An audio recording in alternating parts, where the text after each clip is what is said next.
हरे कृष्ण श्रोताओं, आज के इस वीडियो में आप सुनेंगे आषाढ़ मास के कृष्ण पक्ष की योगिनी एकादशी की परम पावनी पौराणिक व्रत कथा।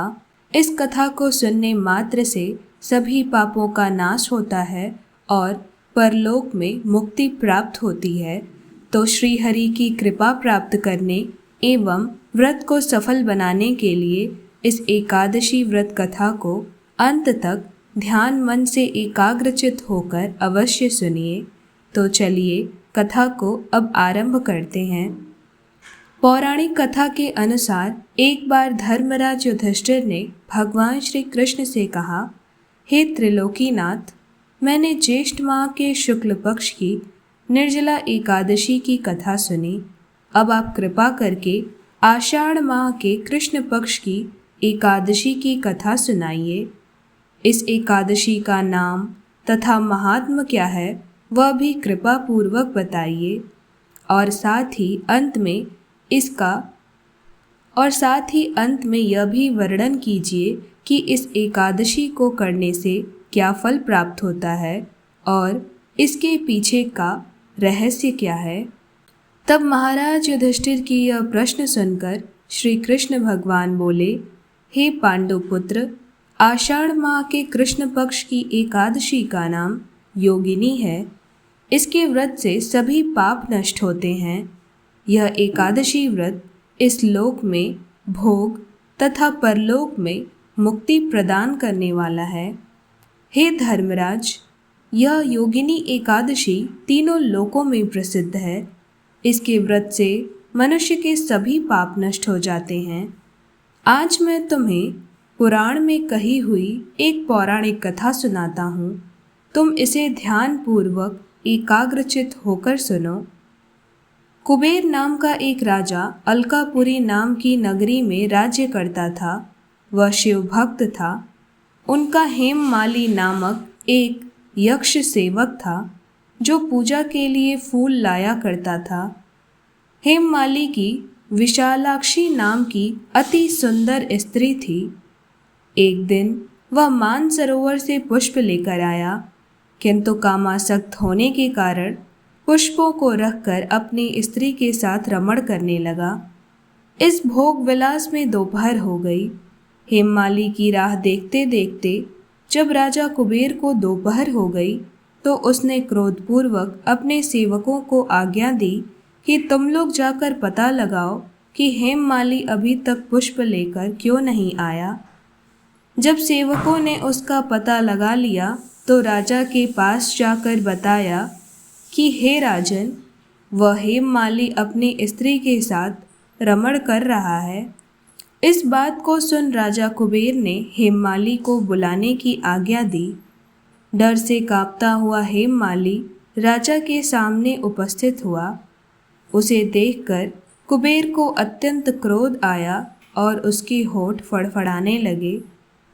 राजा ने कहा, अरे अधम, तूने मेरे परम पूजनीय देवों के भी देव भगवान शिवजी का अपमान किया। मैं तुझे श्राप देता हूँ कि तू स्त्री के वियोग में तड़पे और मृत्यु लोक में जाकर कोढ़ी का जीवन व्यतीत करे। राजा कुबेर के श्राप से वह उसी क्षण स्वर्ग से पृथ्वी पर आ गिरा और कोढ़ी हो गया। उसकी स्त्री भी उससे बिछड़ गई।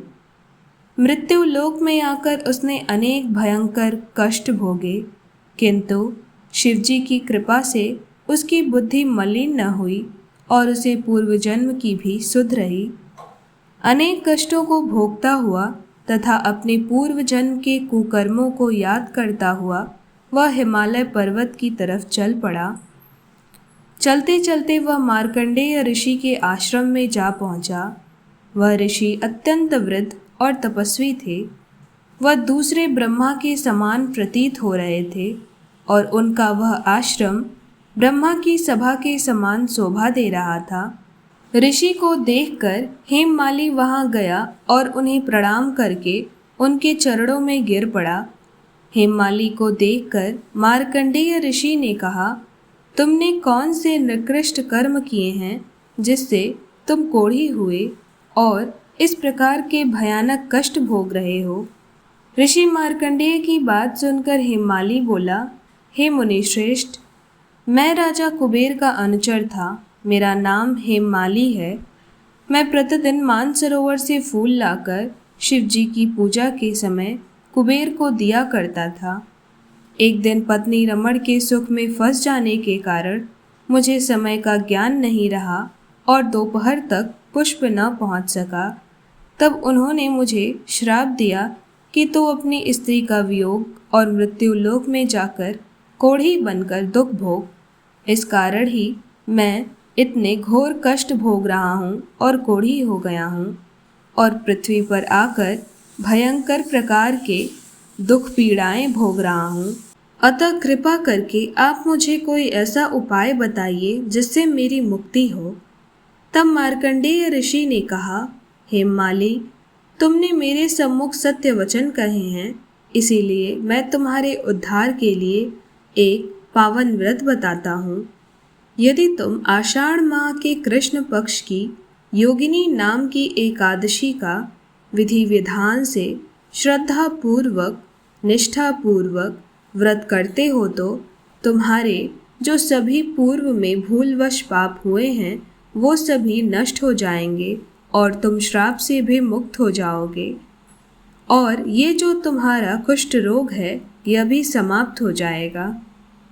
महर्षि मार्कंडेय के वचन सुनकर हेमाली अत्यंत प्रसन्न हुआ और उनके वचनों के अनुसार उसने आषाढ़ माह के कृष्ण पक्ष की योगिनी एकादशी का विधि पूर्वक व्रत किया। इस एकादशी व्रत के प्रभाव से वह अपने पुराने दिव्य स्वरूप में आ गया और अपनी पत्नी के साथ सुखपूर्वक रहने लगा और उसका जो कुष्ठ रोग था वह भी समाप्त हो गया। भगवान श्री कृष्ण इस कथा को कहते हुए कहते हैं, हे राजन, इस योगिनी एकादशी की कथा का फल 88,000 ब्राह्मणों को भोजन कराने के बराबर है। जो मनुष्य भी इस कथा का पाठ करता है, इस एकादशी व्रत को करता है, तो कथा के श्रवण और एकादशी व्रत के पालन से उसके सभी पाप नष्ट हो जाते हैं और अंत में उस प्राणी को मोक्ष प्राप्त होता है और वह प्राणी स्वर्ग का अधिकारी बनता है।